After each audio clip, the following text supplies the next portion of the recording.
ಅಜ್ಜಿ ಮಸಾಲ. ಎಂತ ಅಡಿಗೆಯ ರುಚಿಯಾಗೋ ರಹಸ್ಯವು 20 ರೂಪಾಯಿ. ಕರ್ನಾಟಕ ಬಂದ್ ಮಾಡೋದ್ರ ಬಗ್ಗೆ ವಾಟಾಳ್ ನಾಗರಾಜ್ ಕೂಡ ಹಿಂಟ್ ಕೊಡ್ತಾ ಇದ್ದಾರೆ. ಕರ್ನಾಟಕ ಬಂದ್ ನಾವು ಮಾಡಲೇಬೇಕಾಗತ್ತೆ, ಈ ಮೂಲಕ ನಮ್ಮ ನೋವನ್ನ ಹೊರಹಾಕ್ತೀವಿ ಅಂತ ಹೇಳ್ತಿದ್ದಾರೆ. ಈ ಬಗ್ಗೆ ನಾವೆಲ್ಲರೂ ಸೇರ್ಕೊಂಡು ಸಮಾನ ಮನಸ್ಕ ಹೋರಾಟಗಾರರು ಡಿಸೈಡ್ ಮಾಡ್ತೀವಿ ಅಂತ ಪಬ್ಲಿಕ್ ಟಿವಿಗೆ ಹೇಳ್ತಾರೆ. ನಾನು ಸಾರಾ ಗೋವಿಂದರವರು, KR ಕುಮಾರ್ ಅವರು ಮತ್ತು ಗಿರೀಶ್ ಗೌಡ ಅವರು ಮತ್ತು ನಮ್ಮ ಪ್ರವೀಣ್ ಕುಮಾರ್ ಶೆಟ್ಟಿ ಅವರು, ಮಂಜುನಾಥ್ ದೇವರು, ಶಿವರಾಮೇಗೌಡರು, ನಾವೆಲ್ಲರೂ ಭಾಳ ಅದ್ಭುತವಾಗಿ ಸೇರ್ತಾ ಇದ್ದೀವಿ. ಅಲ್ಲಿ ಎಲ್ಲ ರೀತಿಯ ನಿರ್ಣಯವನ್ನು ತಗೊಳ್ತೀವಿ.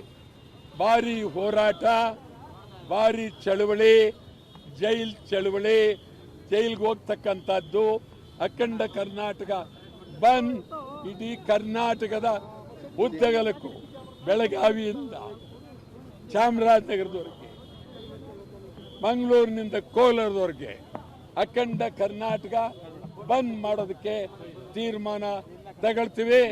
ರಾಜ್ಯದ ಜನ ರೆಡಿಯಾಗಿರಬೇಕು. ಕನ್ನಡಿಗರಿಗೆ ಅನ್ಯಾಯ ಆಗಿದೆ, ರೆಡಿಯಾಗಿರಬೇಕು. ಬಂದ್ ಮಾಡೇ ಮಾಡ್ತೀವಿ. ಒಂದು ನಿಮಿಷ.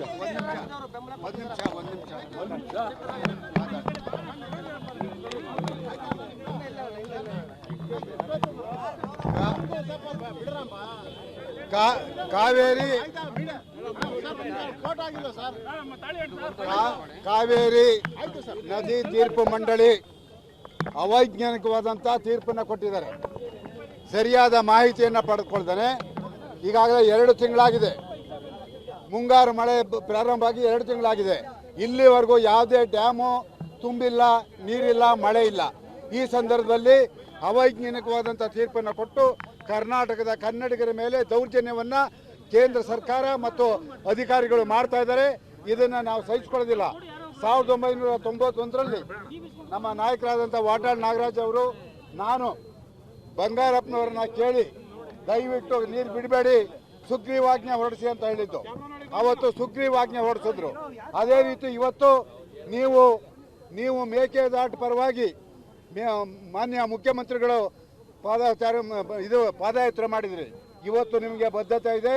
ಯಾವುದೇ ಕಾರಣದಲ್ಲೂ ತಮಿಳುನಾಡಿಗೆ ನೀರು ಬಿಡಲ್ಲ ಅನ್ನೋ ಒಂದು ತೀರ್ಮಾನವನ್ನು ತಗೊಳ್ಳಬೇಕು, ಮೇಲ್ಮನವಿಯನ್ನು ಸಲ್ಲಿಸಬೇಕು. ನಮ್ಮ ನಾಯಕರು ಹೇಳ್ದಂಗೆ ಕರ್ನಾಟಕ ಬಂದ್ಗೆ ನಾವು ನಾಡಿದ್ದು ತೀರ್ಮಾನ ಮಾಡಿ ಕರೆ ಕೊಡ್ತೀವಿ. ಇದರಲ್ಲಿ ನಾನು ಅತ್ಯಂತ ಕಳಕಳಿಯಿಂದ ಕೇಳ್ಕೊಳ್ತೀನಿ, ಇಡೀ ಕರ್ನಾಟಕದ ಕನ್ನಡಿಗರು ಮಂಡ್ಯ ರೈತರ ಪರವಾಗಿ, ಮೈಸೂರು ರೈತರ ಪರವಾಗಿ, ಆ ಭಾಗದ ರೈತರ ಪರವಾಗಿ ನಿಲ್ಲಬೇಕು ಅಂತ ಹೇಳ್ಬಿಟ್ಟು ಅತ್ಯಂತ ಕಳಕಳಿಯಿಂದ ಮನವಿ ಮಾಡ್ಕೊಳ್ತೀನಿ.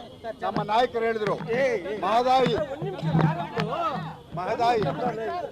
ನೋಡಿ, ಚಲನಚಿತ್ರ ವಾಣಿಜ್ಯ ಮಂಡಳಿ ಅಧ್ಯಕ್ಷರು ಇವಾಗ ಶ್ರೀಮತಿ ಜಯಮಾಲಾ ಅವರು, ನೀವು ಅವ್ರನ್ನ ಭೇಟಿ ಮಾಡಿ. ಯಾಕೆ ಅಂತ ಹೇಳಿದ್ರೆ ಇದು ನಾಡಿನ ಸಮಸ್ಯೆ.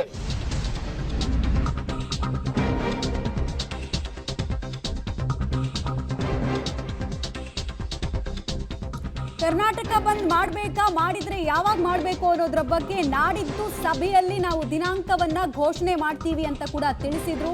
ವಾಟಾಳ್ ನಾಗರಾಜ್ ಅವರ ನೇತೃತ್ವದಲ್ಲಿ ಕನ್ನಡಪರ ಸಂಘಟನೆಗಳು ಇನ್ನೆರಡು ದಿನದಲ್ಲಿ ಡಿಸಿಷನ್ಗೆ ಬರ್ತಾರೆ ಅನ್ನೋದು ಗೊತ್ತಾಗ್ತಾ ಇದೆ.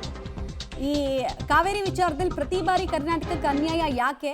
ಹಿಂದೆ ಬಂಗಾರಪ್ಪ ಅವರು ತೆಗೆದುಕೊಂಡ ನಿರ್ಧಾರದ ಮಾದರಿಯಲ್ಲೇ DK ಶಿವಕುಮಾರ್ ತಗೊಳ್ಳಿ ಅಂತ ಆಗ್ರಹಿಸ್ತಾ ಇದ್ದಾರೆ. ಸುಗ್ರೀವಾಜ್ಞೆಯ ಆದೇಶವನ್ನ ಹೊರಡಿಸೋದ್ರ ಮೂಲಕ ನಮ್ಮ ಹಿತ ಕಾಯಲಿ ಅಂತಿದ್ದಾರೆ. ಎಲ್ಲಾ ಕಡೆಗಳಲ್ಲಿ ನೋಡ್ತಾ ಇದ್ದೀವಿ ದೃಶ್ಯನ. ರೈತರು ಬಸ್ಗಳನ್ನು ತಡೆದು ಪ್ರತಿಭಟನೆ ಮಾಡ್ತಾ ಇರೋ ಸಂದರ್ಭ. KSRTC ಬಸ್ ಡಿಪೋದಲ್ಲಿ ರೈತರು ತಮ್ಮ ಆಕ್ರೋಶವನ್ನು ದಾಖಲಿಸ್ತಾ ಇದ್ದಾರೆ, ಪ್ರತಿಭಟನೆಯನ್ನು ದಾಖಲಿಸ್ತಾ ಇದ್ದಾರೆ. ಡೀಟೇಲ್ಸ್ ಕೊಡ್ತಾರೆ. ನೇರ ಸಂಪರ್ಕದಲ್ಲಿ ಜಾಯ್ನ್ ಆಗ್ತಾ ಇದ್ದಾರೆ ಪವಿತ್ರ. ಸಂಘಟನೆಗಳ ಒಗ್ಗಟ್ಟು ಬಂದ ಸಂದರ್ಭದಲ್ಲಿ ತುಂಬಾ ಇಂಪಾರ್ಟೆಂಟ್ ಆಗುತ್ತೆ. ಎಷ್ಟು ಸಂಘಟನೆಗಳು ನಾಡಿದ್ದು ಈಗ ಸಭೆ ಸೇರೋದಕ್ಕೆ ಮುಂದಾಗ್ತಾ ಇದ್ದಾರೆ? ಮಮತಾ, ಈಗ ಕರ್ನಾಟಕ ಬಂದ್ ವಿಚಾರದಲ್ಲಿ ಕನ್ನಡ ಸಂಘಟನೆಗಳ ಮಧ್ಯ ಭಿನ್ನಾಭಿಪ್ರಾಯ ಇರುವಂತದ್ದು. ಒಂದು ಕಡೆಯಿಂದ ವಾಟಾಳ್ ನಾಗರಾಜ್ ಅವರು ಕಾವೇರಿ ವಿಚಾರದಲ್ಲಿ ಪದೇ ಪದೇ ಕರ್ನಾಟಕಕ್ಕೆ ಅನ್ಯಾಯವಾಗ್ತಾ ಇದೆ, ನಮ್ಮ ಸಹನೆಯನ್ನ ಕೆಣಕುವಂತ ಕೆಲಸ ಪದೇ ಪದೇ ಆಗ್ತಾ ಇದೆ. ಸೊ ಹೀಗಾಗಿ ಕರ್ನಾಟಕ ಬಂದ್ ಅನ್ನ ನಡೆಸಿ ನಾವು ಹೋರಾಟವನ್ನ ಮುಂದುವರಿಸಿಕೊಂಡು ಹೋಗ್ತೀವಿ ಅಂತ ಹೇಳ್ತಾ ಇದ್ದಾರೆ. ಅದೇ ಕರವೇ ನಾರಾಯಣಗೌಡರ ಬಣ ಮಾತ್ರ ಪದೇ ಪದೇ ಬಂದ್ ಅನ್ನುವಂಥದ್ದು ಬಾಯಿ ಚಪಲಕ್ಕಷ್ಟೇ ಹೇಳಬೇಕು, ಅದು ದೊಡ್ಡ ಮಟ್ಟದ ಸಂಘಟನಾತ್ಮಕ ಹೋರಾಟವಾಗಲ್ಲ, ಅದರ ಬದಲು ಬೇರೆ ರೂಪದಲ್ಲಿ ನಾವು ಚಳವಳಿಯನ್ನ ಮಾಡೋಣ.